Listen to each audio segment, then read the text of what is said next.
கனியிட ஏறிய சுளையும் முற்றல் கலையிட ஏறிய சாரும் நீரும் இனியன என்பேன், எனினும் தமிழை என் உயிரென்பேன் கண்டீர் என்று புரட்சி கவிஞர் பாவேந்தர் பாரதிதாசன் கனகசுப்பு ரத்தினத்தால் பாடப்பட்ட தமிழுக்கு முதல் வணக்கத்தை தெரிவித்துக் கொண்டு அவையோர் அனைவருக்கும் வணக்கத்தை தெரிவித்துக் கொள்வதோடு,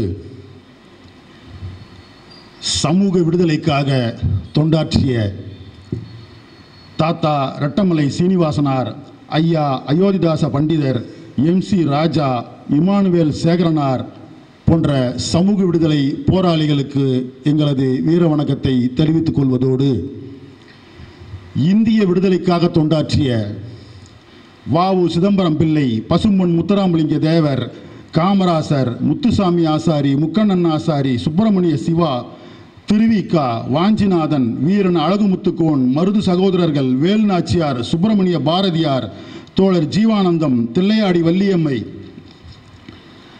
இதை போல இன்னும் என்னுடைய கவனத்திற்கு வராத, என்னுடைய மறதியினால் விடுபட்டு போன ஆயிரக்கணக்கான இந்திய விடுதலை போராளிகளுக்கு வீர வணக்கத்தை தெரிவித்துக் கொள்வதோடு, மொழி போராட்டத்தை தொடங்கி வைத்த சிவானந்த அடிகளார் மற்றும் சின்னச்சாமி, சிவலிங்கம், அரகநாதன், விராலிமலை சண்முகம், ஆசிரியர் வீரப்பன், கீரனூர் முத்து, சத்தியமங்கலம் முத்து, நடராஜன், தாளமுத்து போன்றோருக்கு வீர வணக்கத்தை தெரிவித்துக் கொள்வதோடு, தமிழ் தேசிய போராட்டமாக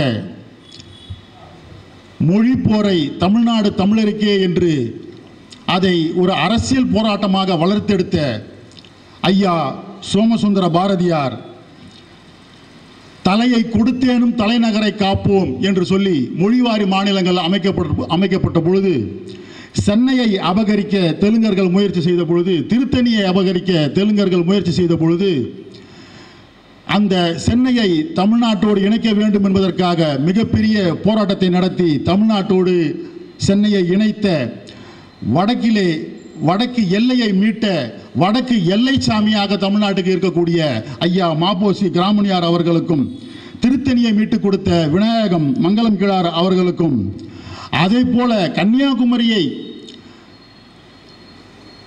மலையாளிகள் அபகரிக்க திட்டமிட்ட பொழுது, இல்லை இது தமிழ்நாட்டுக்கு சொந்தமானது என்று ரத்தம் சிந்தி போராடிய ஐயா மார்ஷல் நேசமணி நாடார், எங்களுடைய தெற்கு எல்லைச்சாமி அவர்களுக்கும், தமிழ்நாட்டிற்கு தமிழ்நாடு என்று பெயர் வைக்க வேண்டும் என்பதற்காக விருதுநகரில் உண்ணாவிரதம் இருந்து அதன் காரணமாகவே உயிரை விட்ட ஐயா சங்கரலிங்க நாடார் அவர்களுக்கும், மறைமலை அடிகளார் அவர்களுக்கும், கியாபே விஸ்வநாதம் அவர்களுக்கும், சீவா ஆதித்யநாத் அவர்களுக்கும், தேவநேய பாவனர் அவர்களுக்கும், ஊவிய சாமிநாத ஐயர் அவர்களுக்கும், புலவர் கலியபெருமாள் அவர்களுக்கும், கருவியேந்திய போராட்டத்தின் மூலமாக தமிழ்நாட்டிற்கு விடுதலை பெற்று தர வேண்டும் என்பதற்காக போராடிய தோழர் தமிழரசன் அவர்களுக்கும், ஐயா நகைமுகன் அவர்களுக்கும், சீதையின் மைந்தன் அவர்களுக்கும், தமிழீழ விடுதலை போராட்டத்தில் மடிந்த வீர சாவடைந்த அத்துணை போராளிகளுக்கும் வீர வணக்கத்தை தெரிவித்துக் கொள்வதோடு, தமிழ் தேசிய அரசியலை இந்த அளவிற்கு படிப்படியாக கொண்டு வந்து இந்த நிலையில் கொண்டு வந்து நிறுத்தி இருக்கக்கூடிய பல்வேறு மாறுபட்ட கருத்துக்கள் இருக்கலாம், கொள்கை மாறுபாடுகள் இருக்கலாம், கோட்பாட்டு முரண்பாடுகள் இருக்கலாம். இருந்தாலும் தமிழ் தேசிய அரசியலாக இன்றைக்கு தமிழ்நாட்டிலே பல்வேறு அமைப்புகள் இருக்கிறது. அந்த வகையில் தமிழர் தேசிய இயக்கத்தினுடைய தலைவர் ஐயா பழ நெடுமாறன் அவர்களுக்கும், தமிழ் தேசிய பேர் இயக்கத்தினுடைய தலைவர் ஐயா மணியரசன் அவர்களுக்கும், வீரத்தமிழர் பண்பாட்டு கழக தலைவர் நடுவுக்கோட்டை பெரிய ராஜமாணிக்கம் அவர்களுக்கும், தமிழர் முன்னேற்ற கழகத்தினுடைய தலைவர் அன்பிற்குரிய அண்ணன் அதியமான் அவர்களுக்கும் மற்றும் அக்கட்சியினுடைய தொண்டர்களுக்கும், தாய் தமிழர் கட்சியினுடைய தலைவர் பீமா பாண்டியன் அவர்களுக்கும் அக்கட்சியினுடைய தொண்டர்களுக்கும், தமிழர் விடுதலை கட்சியினுடைய தலைவர் ஐயா மேகநாதன் முனுசாமி அவர்களுக்கும் அக்கட்சியினுடைய நிர்வாகிகளுக்கும் தொண்டர்களுக்கும், தாய்நாடு மக்கள் கட்சியினுடைய தலைவர் டாக்டர் AK பூமிநாதன் அவர்களுக்கும், தமிழர் முன்னணியினுடைய தலைவர் ஜெயபிரகாஷ் நாராயணன் அவர்களுக்கும் அக்கட்சியினுடைய நிர்வாகிகளுக்கும் தொண்டர்களுக்கும், தமிழர் தேசிய கழகத்தினுடைய நிர்வாகிகளுக்கும் தொண்டர்களுக்கும், தமிழ் தேச மக்கள் கட்சி தொண்டர்களுக்கும், பூர்வீக தமிழர் கட்சி தொண்டர்களுக்கும், தமிழர் களம் ஐயா அரிமா வளவன் அவர்களுக்கும் அக்கட்சியினுடைய தொண்டர்களுக்கும், இந்த நிகழ்ச்சிக்கு வந்து சிறப்பு சேர்த்திருக்கக்கூடிய தமிழர் தேசிய கூட்டமைப்பினுடைய தலைவர் ஐயா ராஜா கிருஷ்ணன் அவர்களுக்கும், தமிழர் ஆட்சி கட்சியினுடைய தலைவர் ஐயா வெற்றி சந்திரமோகன் நாடார் அவர்களுக்கும், தமிழ்நாடு மண்ணுரிமை கட்சியினுடைய தலைவர் மூப்பே பாஸ்கர் தேவரையா அவர்களுக்கும், இன்னும் தமிழ்நாட்டிலே மூலை முடுக்குகளில் பட்டி தொட்டிகளில் எல்லாம் இருக்கக்கூடிய தமிழ் இன உணர்வாளர்கள், மொழிக்காகவும் இனத்துக்காகவும் பெயர் தெரியாமல் எங்கோ ஒரு மூலையில் ஏதோ ஒரு காரியம் மாற்றிக் கொண்டிருக்கக்கூடிய அத்துணை பேருக்கும் எனது வணக்கத்தை தெரிவித்துக் கொண்டு தமிழர் குடியரசுக் கட்சியை இன்று தொடங்குகிறோம். கட்சியினுடைய துண்டறிக்கையை நாங்கள் எடுத்துக்கொண்டு போய் ஆதரவாளர்கள் நண்பர்களிடத்திலே கொடுக்கும் போது எங்களுக்கு என்ன விவாதம் வந்தது என்றால், இதை பற்றியெல்லாம் தோழர்கள் பேசினார்கள். இருந்தாலும் சுருக்கமாக நான் சொல்லிவிடுகிறேன்.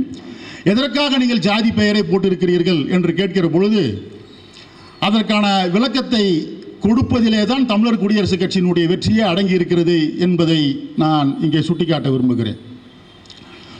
சாதி ஒழிப்பு என்று சொல்லிக் கொண்டிருக்கிறார்களே தவிர 50 ஆண்டு காலமாக அத்தனை பேரும் ஜாதி சான்றிதழை வீட்டிலே பீரோவிலே வைத்து பூட்டி விட்டு தான் வெளியிலே வந்து ஜாதி ஒழிப்பு பேசிக் கொண்டிருக்கிறார்களே தவிர உண்மையிலேயே ஜாதி ஒழிய வேண்டும் என்கிற எண்ணம் இருக்குமே ஆனால் அவர்கள் என்ன செய்ய வேண்டும்? தன்னுடைய ஜாதி சர்டிபிகேட்டை, சாதி சான்றிதழை பொதுவெளியில் கிழித்து போட்டுவிட்டு வந்து நான் ஜாதி இல்லை என்று பேச வேண்டும்.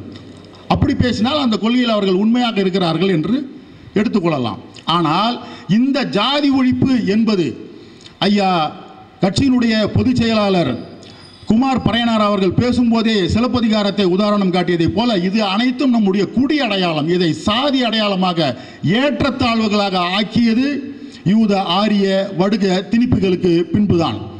அப்படி என்றால் இந்த குடி அடையாளத்தை ஒழிக்க வேண்டும், அதாவது பெயருக்கு பின்னால் போட்டுக்கொள்ளக்கூடாது என்று சொல்லுவதற்கு 2 காரணங்கள் இருக்கிறது. ஒன்று, யார் தமிழர் இல்லை என்பதே தெரிந்து விடாமல் திராவிட முகமூடியை நமக்கு போட வேண்டும் என்பதற்காக திராவிட கட்சிகள் செய்கிற, திராவிட தெலுங்கு கட்சிகள் செய்கிற சூழ்ச்சி ஒரு புறம்.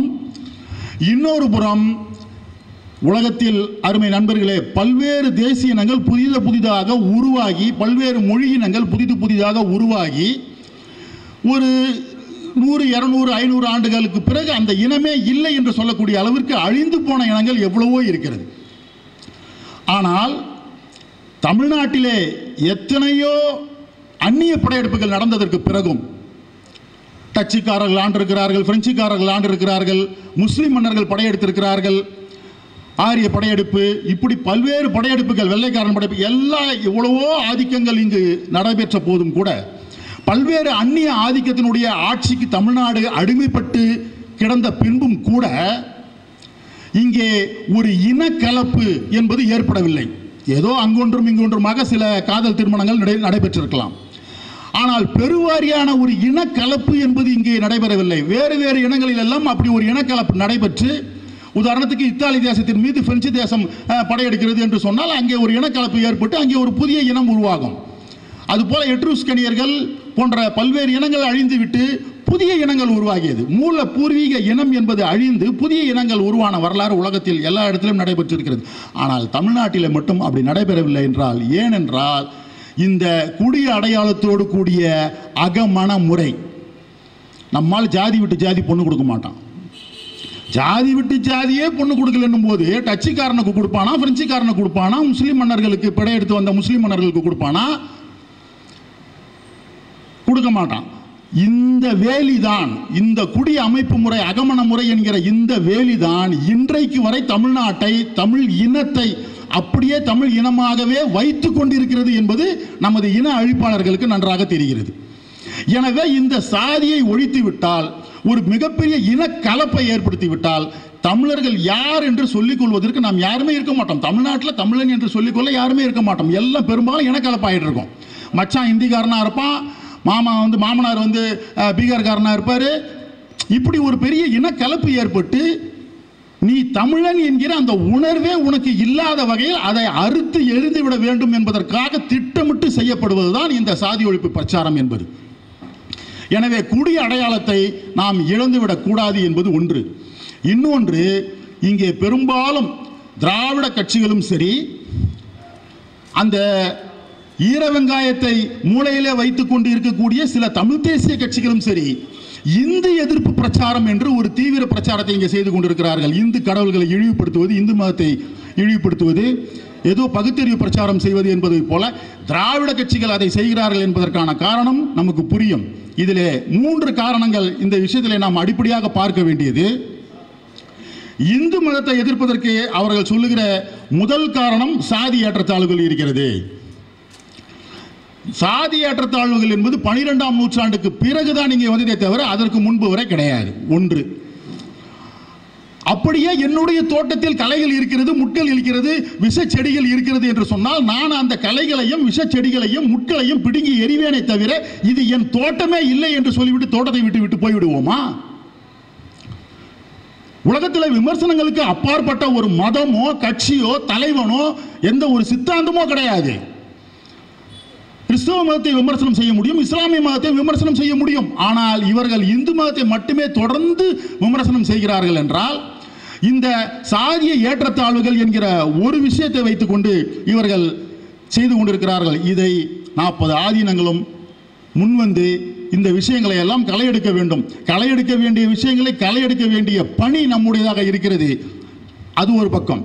இன்னொன்று, இந்து என்கிற பெயர் வெள்ளைக்காரன் கொடுத்தது, அது நாம கொடுத்ததில்லை, நம்மளுடைய பேர் இல்லை என்று இவர்கள் திரும்ப திரும்ப ஒரு பிரச்சாரம் செய்கிறார்கள். தமிழ்நாட்டில் எந்த ஒரு தமிழ் இலக்கியங்களிலேயோ பக்தி இலக்கியங்களிலேயோ இந்து என்கிற சொல்லே கிடையாது, இந்து என்கிற வார்த்தைக்கு அர்த்தமே இல்லை என்றெல்லாம் இவர்கள் தொடர்ந்து போய் பிரச்சாரம் செய்து கொண்டிருக்கிறார்கள். ஆனால் 1000 வருடங்களுக்கு முன்பாகவே மாணிக்க வாசகர் பாடுகிறார், விண்ணவரும் அறியாத விழுப்பொருள் இப்பொருளாகாதே, எல்லை இல்லாதன எண்குணமானவை எய்திடுமாகாதே, இந்து சிகாமணி எங்களை ஆள எழுந்தருள பெருளே.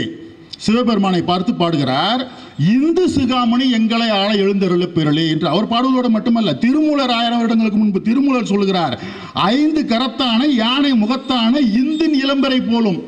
அவரும் அந்த இந்துங்கிற சொல்ல பயன்படுத்துறாரு. அப்ப அந்த சொல்லுக்கு அர்த்தமே இல்லையா? இல்லாம தான் இவங்கெல்லாம் பயன்படுத்தினாங்களா? எல்லா தமிழ் இலக்கியங்கள் எல்லாவற்றையும் ஏதோ கரைத்து குடித்து விட்டதை போல, தமிழ் பக்தி இலக்கியங்கள் எல்லாவற்றையும் படித்து விட்டதை போல, அப்படி ஒரு சொல்லே, இந்து என்கிற சொல்லே தமிழ் இலக்கியங்களில் கிடையாது, இந்து என்கிற ஒரு வார்த்தைக்கு அர்த்தமே கிடையாது அப்படின்னா இவங்க எப்படி பாடினாங்க? அருமை நண்பர்களே, இந்து என்பது நிலவை குறிக்கும், சந்திரனை குறிக்கும். அங்கதான் இங்க சொல்கிறார், இந்து சிகாமணிய அந்த நிலவை தன் தலையில் சூடிக்கொண்ட சிவபெருமானே என்று பாடுகிறார். இன்னொரு பக்கம் இந்தின் இளம்பரை போல, அந்த நிலாவினுடைய அந்த பிறை போல என்று திருமூலர் பாடுகிறார். ஆக இந்து என்கிற சொல்லலாம் இங்க இருக்கு. இது பக்தி இலக்கியங்களில் பார்த்தாலும் இப்படி இருக்கு. இப்பொழுது என்ன ஒரு கேள்வினா, இந்து என்கிற சொல்ல வெள்ளைக்காரன் நமக்கு கொடுத்தான். சரி, எதன் அடிப்படையில் கொடுத்தார்கள்? அருமை நண்பர்களே, நாம் தான் இங்கே இந்தியாவிலே மட்டும்தான், இங்கே இருக்கக்கூடிய வரலாற்று ஆசிரியர்கள் மட்டும்தான் சிந்து நதி, சிந்து சமவெளி நாகரிகம் என்று எழுதி கொண்டிருக்கிறார்கள். வெள்ளைக்காரன் மட்டும் கொடுத்த பேர் இல்லை, உலகத்தில் வேறு எந்த நாட்டு வரலாற்றை எடுத்துக்கொண்டு பார்த்தாலும் சரி, ஒரு ஆப்பிரிக்காக்காரன் இந்தியாவை பற்றி எழுதுகிறானா, ஒரு கொரியாக்காரன் ஜப்பான்காரன் இந்தியாவினுடைய வரலாற்றை பற்றி எழுதுகிறானா, ஒரு சைனாக்காரன் இந்தியாவினுடைய வரலாற்றை பற்றி எழுதுகிறானா, அந்த புத்தகங்கள் அத்தனையும் எப்படி சொல்லுகிறது என்றால், இந்து நதி என்று சொல்லுகிறது. வரலாற்றிலே இந்து நதி, இந்து குஷ் மலை, இந்து சமவெளி நாகரிக மக்கள், இந்துஸ், இந்துக்கள் என்பது வரலாறு கொடுத்த பெயர். என்ன வெள்ளைக்காரன் மட்டுமா சொன்னா? உலகமே சொல்லுகிறது, இந்து நதிக்கு அப்பால் இருக்கக்கூடிய மக்கள் இந்துஸ், இந்துக்கள் என்று காலங்காலமாக சரித்திரபூர்வமாக சேர்ந்த அந்த பெயரை வெள்ளை ஏகாதிபத்தியத்தினுடைய ஆட்சி காலத்தில் நம்முடைய வழிபாட்டு முறைக்கும் அதை கொடுக்கிறார்கள். இதில் என்ன தவறு? மதங்களுக்குள் பிரச்சனை என்பது எல்லா மதங்களுக்கும் இருக்கிறது, நான் அதை குற்றம் சொல்லவில்லை. அதே போல் என் மதத்தில் இருக்கிற பிரச்சனையை நான் பார்த்துக் கொள்கிறேன். ஆனால் இந்த மதத்துக்கு எதிரான பிரச்சாரத்தை இவர்கள் செய்ய வேண்டிய அவசியம் என்ன வந்தது? சரி, வெள்ளைக்காரன் கொடுத்தான். சரி, நான் கேட்கிறேன், 1956ஆம் ஆண்டு இன்றைக்கு இருக்கக்கூடிய இந்த தமிழ்நாடு என்கிற இந்த வரைபடத்தை யார் கொடுத்தது? இந்திக்காரன் கொடுத்தான், டெல்லிக்காரன் தானே கொடுத்தான். இதில் நம்ம எவ்வளவோ பகுதிகளை இழந்திருக்கிறோம், இல்லைன்னு சொல்லலை. ஆனால் நீங்கள் இந்திக்காரன் கொடுத்த இந்த வரைபடத்தை நாங்கள் ஏற்றுக்க மாட்டோம். நாங்கள் பழைய மாதிரி சேர நாடு, சோழ நாடு, பாண்டிய நாடு, தொண்டை மண்டலம் இப்படி நீங்கள் தனித்தனியாக ஸ்டேட் பிரித்து கொடுத்தா தான் உண்டு. நீங்கள் இந்திக்காரன் கொடுத்த இந்த தமிழ்நாடுங்கிற வரைபடத்தை ஏற்றுக்க மாட்டோம்னு சொல்லி எந்த ஒரு தமிழ் தேசியவாதியாக சொல்லுவானா? சொல்ல மாட்டான். இல்லை, அப்போ அதாவது ஒரு தேசிய இனத்தினுடைய உருவாக்கம் என்பது ஒன்றிற்கு மேற்பட்ட ஒரே மொழியை பேசக்கூடிய நாடுகள் பலவந்தமாகவோ அல்லது தானாகவோ முன்வந்து ஒன்றாக ஒரே நாடாக ஒரே தேசமாக உருவாகிறது என்பதுதான் ஒரு தேசிய இனத்தினுடைய ஒரு தேசத்தினுடைய உருவாக்கம். ஆனால் அப்படியான ஒரு இயற்கையான ஒரு தேசிய இன உருவாக்கம், ஒரு தேசம் உருவாவதற்கான அந்த ஒரு காலகட்டத்தில் இடையில அந்நியர்களுடைய ஆதிக்கத்துக்கு நாம் உட்பட்டு விட்ட காரணத்தால் செயற்கையான ஒரு வரைபடத்தை நாம் உண்டாக்கி கொள்ள வேண்டிய ஒரு அவசியம் ஏற்பட்டு விடுகிறது. அப்போ இருப்பதை வைத்துக் கொண்டுதான் நாம் அந்த தேசிய இன அரசியலை முன்னெடுக்க முடியும். நான் பழைய மாதிரி என்ன இருக்கோ அது மாதிரி நீங்க மாற்றி கொடுங்கன்னு நம்ம சொல்ல முடியாது. இங்கே பல பேர் பேசி கொண்டு இருக்கிறார்கள், நாம் ஏற்கனவே சைவம் வைணவம் தான் இருந்தோம். இன்னும் ஒரு சிலர் சொல்லுகிறார்கள், ஏங்க சைவம் வைணவம் நீங்க சொல்றீங்க, சைவ வைணவத்துக்கு முன்னாலேயே நம்ம ஆசிவகன்ற பேர்ல தான் இருந்தோம். அதாவது அதே கடவுள்கள் தான், அதே வழிபாட்டு முறை தான். அவர் ஆசிவகம்ங்கிற பேர்ல தான் நம்ம இருந்தோம், அதனால நம்மளாம் ஆசிவகர்கள். இன்னொருத்தர் சொல்றாரு, இல்லைங்க ஆசிவகம் என்பது அது ஒரு வழிபாட்டு முறையா இருந்துச்சே தவிர அது ஒரு மதமாக இல்லை, எனவே ஆசிவகம்னு சொல்ல முடியாதுன்னு ஒருத்தர் மறுக்கிறார். இன்னொருத்தர் வர்றார், இல்லைங்க ஆசிவகம்னு வர்றதுக்கு முன்னாலேயே நம்ம சாங்கியம் என்று ஒரு மதமாக இருந்தோம், அதை இன்னொருத்தர் மறுக்கிறார். இல்லைங்க சாங்கியம் என்பது ஒரு வழிபாட்டு முறையாக இருந்ததை தவிர அது ஒரு மதமாக இல்லை, அதை இன்னொருத்தர் மறுக்கிறார். இப்படி ஒவ்வொருத்தரும் ஒன்று சொல்லி சொல்லி சொல்லி சொல்லி இந்து மதத்துக்கு புதுசு புதுசாக பெயர் வைப்பதோடு மட்டுமில்லாமல் புதிய மதத்தை வேறு உருவாக்குகிறார்கள். தமிழம் அப்படின்னு சொல்லி ஒரு புதிய மதத்தை உருவாக்குறாராம் சீமான். சரி, மதம் உருவாக்குறதுக்கு நான் கேட்குற மரியாதைக்குரிய அண்ணன் சீமான் அவர்களே, புதிய மதத்தை உருவாக்குவதற்கு நீங்கள் என்ன பெரிய மகானா, இல்லை அகத்தியரா, போகரா, இல்லை புலிப்பாணியா, இல்லை குருநானக்கா, இல்லை வள்ளலாரா, இயேசு கிறிஸ்துவா, முகமது நபியா? நான் அவ்வளோ பெரிய மகானா நீங்கள் புதுசாக ஒரு மதத்தை உருவாக்குறதுக்கு? மேடைக்கு மேடை போய் பித்தலாட்டம் பண்ணிக்கிட்டு மதுரையில் ஒரு பேச்சு, சென்னையில் ஒரு பேச்சு, திருச்சியில் ஒரு பேச்சு, தஞ்சாவூரில் ஒரு பேச்சுன்னு பேசிகிட்டு இருக்கிற ஒரு பிழைப்புவாதி, குழப்பவாதி நீங்கள் ஒரு மதம் உருவாக்குவீங்க, அதில் நாங்கள்லாம் போய் சேரணுமா? அருமை நண்பர்களே, நாம் இந்துக்கள் என்பது சரித்திர ரீதியாக நமக்கு சேர்ந்த பெயர். ஆரிய யூத வடுக இடைச்செருகல்களை பிடுங்கி எரிகிற ஒரு காலம் வரும், அப்பொழுது நாம் இந்துக்கள் என்று சொல்லிக் கொள்வதிலே நாம் பெருமைப்படக்கூடியவர்களாக இருப்போம். இன்றைக்கு அந்த பிரச்சனை இருக்கிறது. அந்த பிரச்சனையிலிருந்து அவர்களை மீட்டு எடுத்து கொண்டு வராமல் இன்னும் சொல்றாங்க, அதாவது நம்ம இந்துன்னு சொல்லிட்டா இந்தியா நம்மளை முழுங்கிடும், நீ இந்து நானும் இந்துன்னு சொல்லி இந்தியா நம்மளை முழுங்கிடும். சரி, நான் கேட்குறேன், பாகிஸ்தானும் ஒரு முஸ்லீம் நாடு, பாகிஸ்தான் என்கிற ஒரு முஸ்லீம் நாட்டில் இருந்து இன்னொரு முஸ்லீம் நாடு பங்களாதேஷ் என்கிற ஒரு முஸ்லீம் நாடு எப்படி பிரிஞ்சு போச்சு? நீயும் முஸ்லீம் நானும் முஸ்லீம் என்று சொல்லி பாகிஸ்தானால் பங்களாதேஷை விழுங்க முடிந்ததா? சரி, அது இல்லை. நீயும் பௌத்தன் நானும் பௌத்தன் என்று சீன அரசாங்கத்தால் திபெத்தை விழுங்க முடிகிறதா? இன்றைக்கு வரை திபெத் மக்கள் விடுதலைக்காக போராடி கொண்டிருக்கிறார்கள். இன்றைக்கு இருக்கிற இதே அமெரிக்கா, சுதந்திரமான இந்த அமெரிக்கா ஒரு காலத்தில் இங்கிலாந்து தேசத்துக்கு அடிமைப்பட்டிருந்த நாடு. நீயும் கிறிஸ்தவன் நானும் கிறிஸ்தவன் என்று சொல்லி இங்கிலாந்து அரசாங்கத்தால் அமெரிக்காவை விழுங்க முடிந்ததா? கட்டுப்படுத்தி அடிமைப்படுத்தி வைத்திருக்க முடிந்ததா? முடியாது. அப்படி இருக்கிற பொழுது நீங்கள் ஒரு வைதிக இந்துவாக, சனாதன இந்துவாக நீங்கள் ஏதோ ஒரு பெயரோடு நீங்கள் இருந்து கொண்டு போங்கள். நாங்கள் வரலாற்று ரீதியாக இன்னும் சொல்ல போனால் அருமை நண்பர்களே, அந்த இந்துக்கள் என்கிற சொல் வருகிற அந்த காலகட்டத்தில், நம்ம இந்துஸ் என்று வரலாறு குறிப்பிடுகிற அந்த காலகட்டத்தில் இந்திய துணைக்கண்டம் முழுமைக்கும் வாழ்ந்தவர்கள் தமிழர்கள். இந்திய துணைக்கண்டம் முழுமைக்கும் வாழ்ந்தவர்கள் தமிழர்கள்.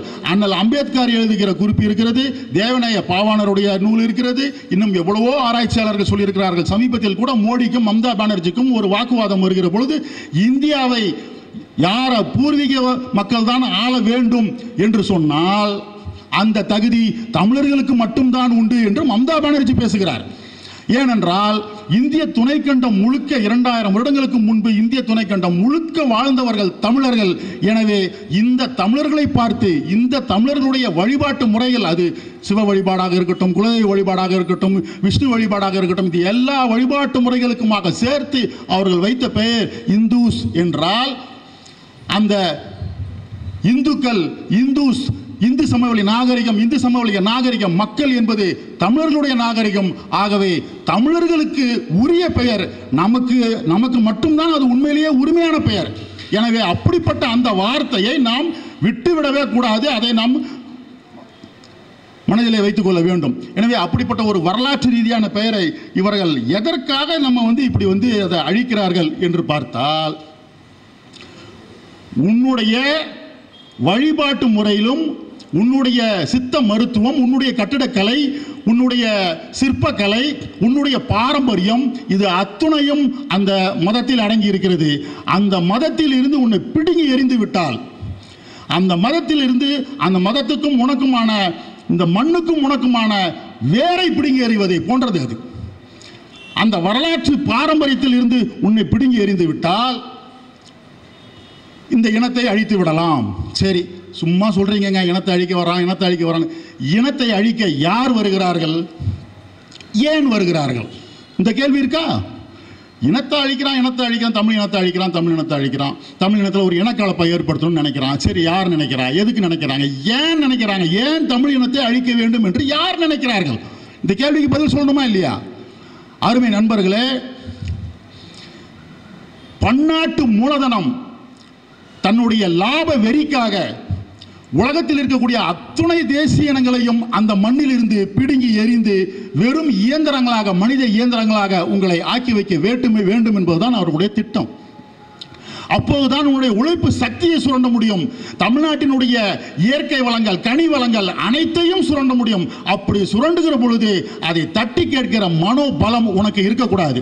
நீ தமிழனாக இருந்து விட்டால், இது என்னுடைய நாடு, என்னுடைய மண், நீ யார் அந்நியன் இங்கே தொழில் செய்வதற்கு, நீ யார் என்று கேள்வி எழுப்பும். உனக்கு ஒரு இனக்கலப்பை ஏற்படுத்தி விட்டு யாருமே தமிழன் இல்லை, எல்லாம் ஒரே இனக்கலப்பை, எல்லாம் பாஷக்காரனும் இந்த தமிழ்நாட்டில் இருக்கிறான் அப்படின்னு சொன்னா யார் இந்த மண்ணுக்காக போராடுவார்கள்? நீ தமிழனாக இருக்கிற வரை தான் இந்த மண்ணுக்காக போராடுவாய்.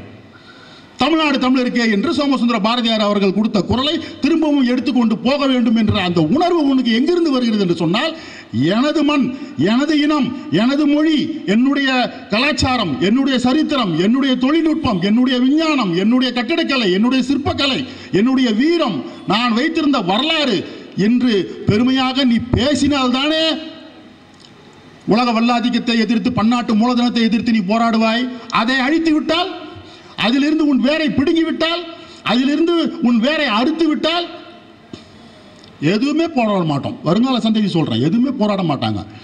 ஆக நம்முடைய நாட்டை சுரண்டி கொள்ளையடிக்கிற இந்த பன்னாட்டு மூலதனம் இந்நாட்டில் இறங்குகிற பொழுது தாராளமயமாக்கம், தங்கள் திட்டம், கேட் ஒப்பந்தம், உலக மயமாக்கம், நீட்டிய இடத்துல எல்லாம் கையெழுத்து போட்டார் மன்மோகன் சிங். நீட்டிய இடத்துல எல்லாம் கையெழுத்து போட்டார். அத்தனை உள்ளே வந்து விட்டது. இதற்கு இந்திய அரசு ஒரு உடந்தை. நல்லா கவனிச்சுக்கங்க, இதற்கு இந்திய அரசு உடந்தை.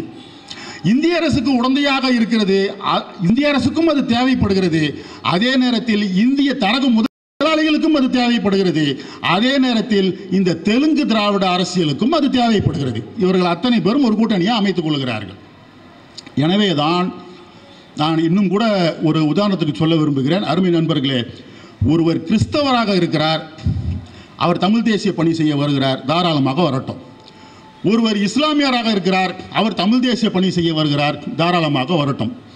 தமிழ் முஸ்லீம்களும் தமிழ் கிறிஸ்தவர்களும் இந்த மண்ணுக்குரியவர்கள் தான். அவர்களுக்கு உரிமை இருக்கிறது, கடமை இருக்கிறது, அவர்கள் வேலை செய்யட்டும். அதே போல ஒரு இந்து தான் இந்துவாக இருந்து கொண்டு தமிழ் தேசிய பணி செய்ய வருகிறேன் என்று சொல்லுகிற பொழுது ஏன் எந்த நேரமும் இந்துக்களை மட்டுமே நோண்டிக்கிட்டே இருக்கணும்? உன் வேரை பிடுங்கி எறிய வேண்டும் என்கிற அந்த திட்டம் மட்டும்தான்.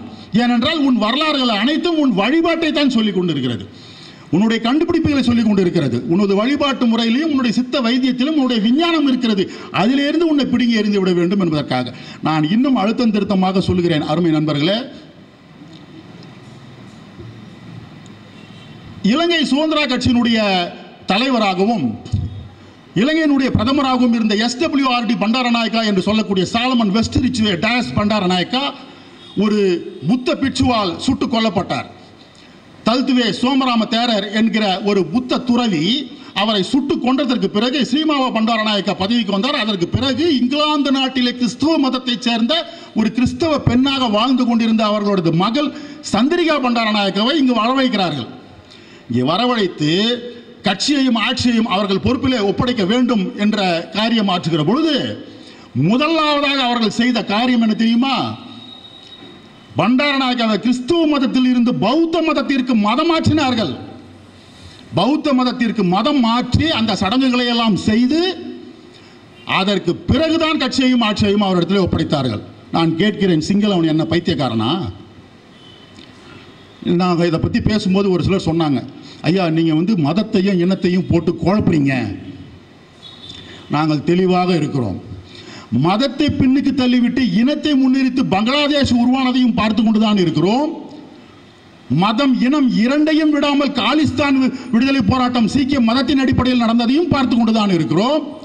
திபெத்தியர்கள் சீனத்தை எதிர்த்து அதே பௌத்தர்கள் பௌத்த மதத்தை எதிர்த்து போராடுவதையும் பார்த்து கொண்டுதான் இருக்கிறோம். ஒரு கிறிஸ்தவ மதத்தை சேர்ந்த பண்டாரநாயக்காவை இலங்கையில் கொண்டு வந்து வைத்து அவரை பௌத்த மதத்துக்கு மாற்றி அதற்கு பிறகு கட்சியையும் ஆட்சியையும் அவர்களிடத்தில் ஒப்படைத்தையும் நாங்கள் பார்த்து கொண்டுதான் இருக்கிறோம். எனவே எந்த இடத்தில் மதத்தை முன்னிறுத்த வேண்டும், எந்த இடத்தில் இனத்தை முன்னிறுத்த வேண்டும் என்று எங்களுக்கு தெரியும். ஆனால் ஒன்றை கேட்கிறேன், எங்கே மதத்தை முன்னிறுத்துகிறோம், எங்கே இனத்தை முன்னிறுத்துகிறோம் என்பது இருக்கட்டும். எந்த ஊரிலாவது எந்த நாட்டிலாவது உலகத்தில் அந்த மக்களுடைய பூர்வீக மதத்தை இழிவுபடுத்தி விட்டு ஒரு தேசிய இன போராட்டம் நடந்தது உண்டா? கிடையாது. அப்படி இருக்கும்போது இங்க மட்டும் இந்து மதத்துக்கு எதிராக தொடர்ந்து பிரச்சாரம் செய்யப்படுகிறது. நான் கேட்கிறேன், பெரும்பான்மை இந்துக்களை பெரும்பான்மை தமிழர்களை புறக்கணித்து விட்டு அவர்களுக்கு மன உளைச்சலுக்கு உள்ளாக்கி விட்டு யாரை வைத்துக் கொண்டு தமிழ் தேசிய புரட்சி செய்ய போகிறீர்கள்? எனவேதான் நாங்கள் ஒரு முடிவுக்கு வருகிறோம். இந்திய அரசுக்கும் தமிழ் தேசிய இனத்துக்குமான முரண்பாடுதான் இங்கே முதன்மை முரண்பாடு. இந்த முரண்பாட்டை தீர்த்தால்தான் அடிப்படை முரண்பாடுகள் தீர்க்கப்படும். இந்திய அரசுக்கும் தமிழ் தேசிய இனத்துக்குமான முரண்பாடு தீர்ந்தால்தான் அடிப்படை முரண்பாடுகள் தீர்க்கப்படும் என்கிற பொழுது இந்திய அரசுக்கும் எனக்குமான அந்த போராட்டத்தை கூர்மைப்படுத்துகிற அந்த வேலையிலே, அந்த போராட்டத்தினுடைய வழித்தடத்திலே என்னை இடைமறித்து வழிமறித்து என்னுடைய போராட்டத்தை மழுங்கடித்து இடையிலே நின்று கொண்டு கட்ட பஞ்சாயத்து செய்கிறது தெலுங்கு திராவிட கட்சி, தெலுங்கர் முன்னேற்ற கழகம். எனவேதான் நம்முடைய முதல் எதிரியாக திமுக என்று சொல்லக்கூடிய தெலுங்கர் முன்னேற்ற கழகம் வந்து நிற்கிறது. இதுதான் நம்முடைய முதல் எதிரியாக வந்து நிற்கிறது. இவர்களை அகற்றாமல், அரசியல் அரங்கத்தில் இருந்து இவர்களை அகற்றாமல் இந்திய அரசுக்கும் தமிழ் தேசிய இனத்துக்குமான போராட்டத்தை முன்னெடுத்து தமிழ்நாட்டில் தன்னாட்சி, இந்தியாவில் கூட்டாட்சி என்கிற அந்த இலக்கை நோக்கி நம்மால் முன்னேற முடியாது. இந்த இலக்கை நோக்கி நாம் முன்னேறினால்தான் பன்னாட்டு மூலதனத்தினுடைய சுரண்டலில் இருந்து தமிழ் மண் தப்பிக்க முடியும். ஆங்கிலத்தில் சொல்ல போனால், அருமை நண்பர்களே, this is the political mechanism. இந்த கோட்பாட்டின் அடிப்படையிலே தான் தமிழர் குடியரசுக் கட்சி தனது பயணத்தை தொடங்க இருக்கிறது. நான் பேசியதிலோ அல்லது அடுத்தடுத்து வருகிற கூட்டங்கள் அல்லது எங்களுடைய செயல்பாடுகளில் ஏதாவது குறைபாடுகள் இருக்குமே ஆனால் இது மக்களுக்கான கட்சி. எனவே மக்கள் அதை குறை சொல்வதற்கும் விமர்சனம் செய்வதற்கும் உங்களுக்கு எல்லா உரிமையும் உண்டு. ஆனால் அதே நேரத்தில் அவதூறுகளை பரப்பாதீர்கள். தமிழ் இந்து ஏன் என்கிற ஒரு புத்தகத்தை ஐயா மணியரசன் அவர்கள் வெளியிட்டார்கள். அப்போது அவர் மீது பிஜேபி கிட்ட பொட்டி வாங்கிட்டாரு, ஆர்எஸ்எஸ் அடிவெரடி ஆயிட்டாரு, பார்ப்பன அடிவெரடி ஆயிட்டாரு, இந்துத்துவ வெறியாளர் ஆயிட்டாரு, இந்து மத வெறியனா ஆயிட்டாரு, மதவாதி ஆயிட்டாரு என்றெல்லாம் பல குற்றச்சாட்டுகள் விமர்சனங்கள் வைக்கப்பட்டன. இதே போல எங்கள் மீதும் இந்த விமர்சனங்கள் வரும். பிஜேபி கிட்ட பொட்டி வாங்கிட்டாங்க, ஆர்எஸ்எஸ் கைகூலிகள் இவர்கள், பார்ப்பன அடிவரடிகள், இந்து மத வெறியர்கள் என்றெல்லாம் எவ்வளவோ அவதூறுகள் பிரச்சாரங்கள்லாம் எல்லாம் வரதான் செய்யும் என்பதை எதிர்பார்த்து தான் இந்த காரியத்தில் நாங்கள் இறங்கி இருக்கிறோம். எதிர்பார்க்காம இல்லை, இன்னைக்கு நேற்று இல்லை. நான் 16 வயது முதல்ல அப்போல்லாம் பள்ளிக்கூடத்துக்கு கட்டை அடிச்சுட்டு மண்டல் குழு அறிக்கையை அமுல்படுத்துங்கள் என்று சொல்லி சிறைக்கு போனவன் நான். அன்றையிலிருந்து இன்றைக்கு வரை, இன்றைக்கு எனக்கு 51 வயது ஆகிறது, இன்றைக்கு வரை பல்வேறு பாராட்டுகள் வாழ்த்துக்கள் ஒரு பக்கம் இருந்தாலும் பல்வேறு கிண்டல்கள், கேலிகள், நக்கல்கள், நையாண்டிகள், அவதூறு பிரச்சாரங்கள் எல்லாவற்றையும் சந்தித்து விட்டு தான் நாங்கள் வந்திருக்கிறோமே தவிர புதிதாக எதுவும் இல்லை. எனவே அவதூறு பிரச்சாரத்தில் ஈடுபடுவதை விட்டுவிட்டு நாங்கள் பேசுகிற கொள்கை, கோட்பாடு, இலக்கு, எங்களுடைய பாதை, இதில் ஏதேனும் தவறு இருந்தால் சுட்டி காட்டுங்கள், பரிசீலிக்கிறோம், திருத்திக் கொள்கிறோம் என்று சொல்லி இன்றைய தினம் தமிழர் குடியரசு கட்சி என்கிற கட்சியை தொடங்கி வைக்கிறோம். கட்சியினுடைய பொருளாளர் ஐயா அழகேசன் தேவர் அவர்கள் கட்சி கொடியை இப்பொழுது அறிமுகம் செய்வார்.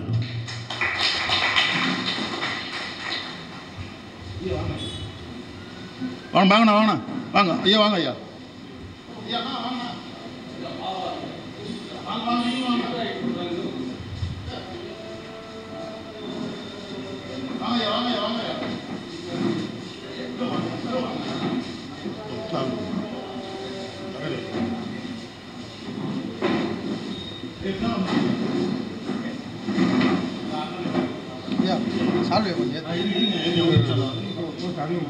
அறிமுகப்படுத்தும் போது தான் போட முடியும்.